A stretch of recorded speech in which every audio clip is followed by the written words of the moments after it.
2017 సంవత్సరంలో చంద్రబాబు గారు ముఖ్యమంత్రిగా ఉన్న సమయంలో పులివెందులకి కృష్ణా జలాలను బదులుగా ఇప్పుడు వైకాపా అధినేత జగన్మోహన్ రెడ్డి ఆ కృష్ణా జలాలకి ఆయన హారతలు ఇస్తున్నారనేటువంటి ఆరోపణలు వస్తున్న నేపథ్యంలో ఈ అంశంలో ఏం జరిగిందనే దాని మీద పూర్తి స్థాయిలో విశ్లేషణ చేసుకుందాం. ప్రస్తుతం మనతో పాటు ఉన్నారు ప్రముఖ రాజకీయ విశ్లేషకులు శ్రీలీల గారు. వారితో మాట్లాడదాం. శ్రీలీల గారు నమస్తే అండి. నమస్తే అండి. 2017 సంవత్సరంలో చంద్రబాబు గారు ముఖ్యమంత్రిగా ఉన్నటువంటి సమయంలో జగన్మోహన్ రెడ్డి సొంత నియోజకవర్గం అయినటువంటి పులివెందులకి కృష్ణా జలాలను వదిలినటువంటి నేపథ్యంలో ఆ కృష్ణా జలాలకు జగన్మోహన్ రెడ్డి ఇప్పుడు హారతలు ఇస్తున్నారు అనేటువంటి ఆరోపణలు జగన్మోహన్ రెడ్డి మీద వస్తున్నాయి. దీని మీద మీ విశ్లేషణ ఏంటి? జగన్మోహన్ రెడ్డి అప్పుడు అసెంబ్లీలో మనం చంద్రబాబు నాయుడు గారి డైలాగ్ గుర్తొస్తుంది, నువ్వు అడ్డంగా పడుకున్నా కూడా నీళ్ళు వదిలి పెడతానని కదా. రాయలసీమ మొత్తానికి వాయిలపాడు దగ్గర నుంచి అక్కడ పులివెందుల వరకు ఇంకా ఆ రాయలసీమ ప్రాంతం అంతా కూడా నేను నీళ్లు ఇస్తాను అని చెప్పేసి మీ నాయకుడు పడుకున్నా సరే అడ్డంగా గుక్కబట్టి ఏడ్చినా సరే నేను ఇస్తాను అన్నట్లుంది ఆ రోజు. అది నెరవేర్చారు. ఎందుకంటే ఈ రోజున వాళ్ళకి అసలు క్యూసెక్లు అంటే ఏంటి, డయాఫ్రమ్ వాల్ అంటే ఏంటి, అసలు ఎన్ని హెక్టార్లకు ఎంత నీళ్లు కావాలి, ఎన్ని సెంటీమీటర్ల వర్షం పడుతుంది, ఎన్ని సెంటీమీటర్ల టీఎంసీలు అంటే ఏంటి, ఎన్ని సెంటీమీటర్ల వర్షం పడితే అక్కడ ఆ కాళ్ళవులు కానీ చెరువులు కానీ నిండుతాయి, అవేవి తెలియదు. హెరిటేజ్లో ఉల్లిపాయలు రేటు కలుపుతారని మాత్రం తెలుసు. అసలు హెరిటేజ్లో ఉల్లిపాయలు అమ్మే మాట పాపం జగన్మోహన్ రెడ్డికి ఎవరు చెప్పారో ఎందుకు చెప్పారో తెలియదు, కానీ భలే నవ్వు వస్తుందండి అప్పుడప్పుడు. మొత్తానికి ఇప్పుడు మనం ఏ నీళ్ళు అయితే అనుకుంటున్నామో ఆ నీళ్ళ గురించి కూడా మరి అక్కడ ఎవరు అడుగుండరేమో కానీ హెరిటేజ్లో ఈ బాటిల్ ఎంతకు అమ్ముతున్నారు హెరిటేజ్లో అని చెప్పి అడిగే మాత్రపు మనిషి జగన్మోహన్ రెడ్డి. అలా ఉంది. పొటాటోకి ఆనియన్కి తేడా తెలియని ఈయన జలహారతలు ఇస్తూ మళ్ళీ వీళ్ళే చెప్పుకుంటారు మా జగన్మోహన్ రెడ్డే తెచ్చిన వాటర్ కాబట్టి ఆయనే ఇచ్చాడనే మాత్రపాళ్లే అనే వాళ్ళు మనమేమి సందేహపడిన అవసరం లేదు. ఇప్పుడు అసలు జగన్మోహన్ రెడ్డి జలహారతి ఇచ్చేటువంటి పరిస్థితి ఎందుకు వచ్చింది? పులివెందుల్లో ఆయన పులివెందుల పర్యటనలో ఉన్నారు. అక్కడ సొంత పార్టీ కార్యకర్తలనే విఐపి పాసులతో కలుస్తూ ఉన్నారు ఆయన. అలా కాదండి, విఐపి పాసులు అంటే జగన్మోహన్ రెడ్డి గారు ఏదైనా ఒక ప్రోగ్రాం పెడితే మందు, బిర్యానీ, డబ్బులు ఎన్నో సందర్భాల్లో ఎన్నో వీడియోల్లో వాళ్ళు పట్టుబడ్డారు ఈ మధ్య కాలంలో. అలా ఇస్తేనే జనాలు రారే, వాళ్ళు డబ్బులు ఇచ్చి వచ్చి నా దర్శనం చేసుకుంటే అసలు ఎవరన్నా వస్తారా? అసలు ఏమన్నా ఉపయోగం ఉందా ఈయన వల్ల? ఎదురు డబ్బులు ఇస్తేనే రావట్లా, వచ్చి కొంచెం సేపు ఉండి వెళ్ళిపోతారు. ఆ కుర్చీలన్నీ ఖాళీ లేపి ఎన్నోసార్లు చూసాం. అలాంటిది ఈయనకి ఎదురు డబ్బులు ఇచ్చి నువ్వేమన్నా వరాలు ఇచ్చే దేవుడువా? నీకు ఏదైనా మహిమలు ఉన్నాయా? వాళ్ళ కష్టాలు ఏమైనా తీరుస్తావా? ఇంట్లో తల్లికి చెల్లికి బాబాయ్ కూతురికి అతిగతి లేదు, మమ్మల్ని ఏం చూస్తాడు, నియోజకవర్గాన్ని పట్టించుకోలేదు, పులివెందుల మీద ఎన్ని కోట్ల రూపాయలు కుంభకోణం చేశాడు, అక్కడ సంక్షేమ పథకాలు కానీ ఏ పనులు కూడా చేయలేదు కదా, ఎటువంటి కార్యక్రమాలు చేపట్టలేదు. మరి ఇట్లాంటి వ్యక్తిని ఎందుకు పాసులుగాని వస్తారు?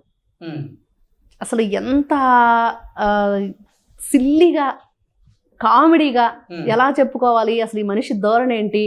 అపరిచితుల్లో మరి విక్రమ్ గారి కంటే ఇదిగా ఈయన ప్రవర్తిస్తున్నాడా? నా ప్రజలు అని చెప్పేసి ముద్దులు పెట్టి పాదయాత్రలు చేసినప్పుడేమో ప్రతి ఒక్కరిని ముద్దు పెట్టడమే, తలబొట్టుకొని అందరితో ఎడమ చేత్తో నిమరటమే. అదైపోయిన తర్వాత అధికారంలోకి వచ్చాడు, ఎట్టకేలకు అనుకున్న సాధించాడు. మొత్తానికి జగన్మోహన్ రెడ్డి సీఎం అయ్యాడు. అయిన తర్వాత పరదాలు కట్టుకొని తిరిగాడు. ఆయన పైన హెలికాప్టర్లు వెళ్తున్నా కింద ట్రాఫిక్ ఆపేయాలి, చెట్లు కొట్టేయాలి, స్కూల్కి బంద్, అన్ని బందే, రోడ్లు బంద్, మొత్తం అంతా ఏమంటారు సైకో. ఒక సైకో అనాలా లేకపోతే ఏమనాలి? పులివెందుల పులి. ఈ పులి ఏ విధంగా పరిపాలన కొనసాగించిందో 5 సంవత్సరాలు చూసిన తర్వాత ఇప్పుడు నీది పోయిన తర్వాత రోజా అంటుంది శ్రీశైలంలో మరి కొండ మీద దేవుడు ఉన్నాడు, తిరుపతిలో కొండ మీద దేవుడు ఉన్నాడు, ఆ తర్వాత చూస్తే సింహాచలంలో కొండల మధ్య కదా అదంతా కాంక్రీట్ జంగిల్ చేసేసారు కదా, మరి మా జగన్మోహన్ రెడ్డి ఋషికొండలో ఉంటే తప్పేంటని సజీవ సమాధి అయిపోమ్మనండి. ఋషికొండ జగన్కొండ ఇద్ది మరి అంతే కదా. మరి అలాగా ఈయన జలహారతి ఇస్తున్నాడంటే నిన్న చూసాం, పావురాల గుట్లో పావురం అయిపోయాడని చెప్పి కేసీఆర్ చెప్పాడు కదా వీళ్ళ నాన్నగారి గురించి.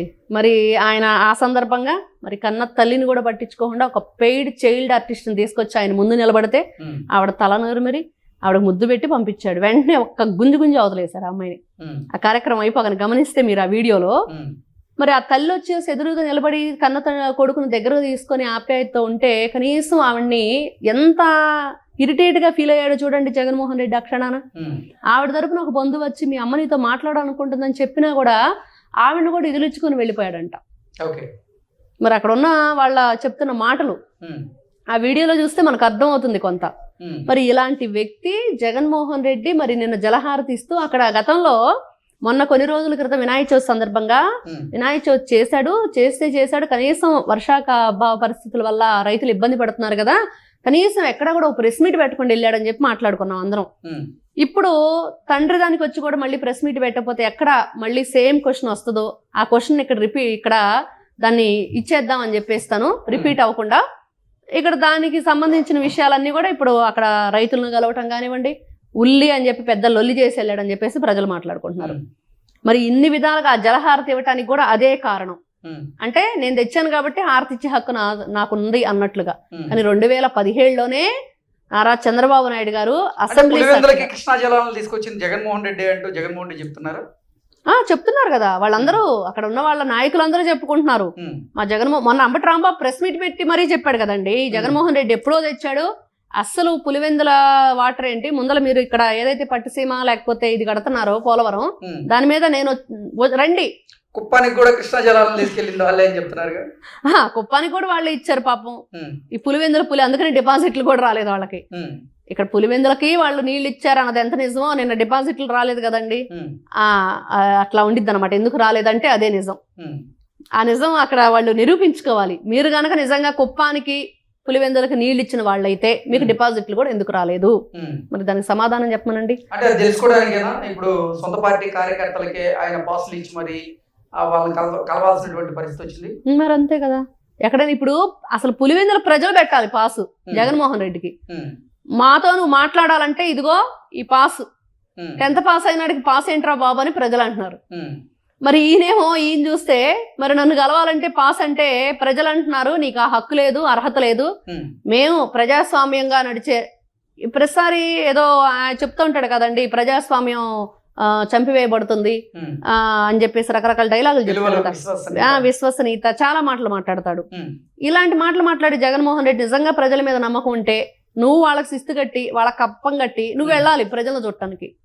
మరి అంతే, ఎందుకంటే పులివెందులకు ఏ న్యాయం చేయను నువ్వు, మచ్చల పుల్లా మిగిలిపోయి ఈ రోజున డిపాజిట్లు కూడా రాకుండా బాబాయ్ హత్య కేసులో 6 అనుమానాస్పదంగా చనిపోయి తల్లికి చెల్లికి న్యాయం చేయకుండా తండ్రి మీద కేసు పెట్టి ఏ మొహం పెట్టుకుని నువ్వు తండ్రి సమాధి దగ్గరికి వెళ్తావు?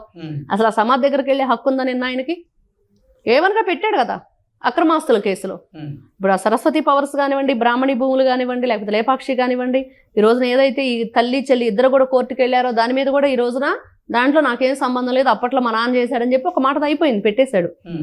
చనిపోయిన తండ్రి మీద పెట్టి ఈ రోజు ఆ తండ్రి సమాధి దగ్గరికి వెళ్తే ఆయన అంత ఏడ్చాడో ఏంటో మరి.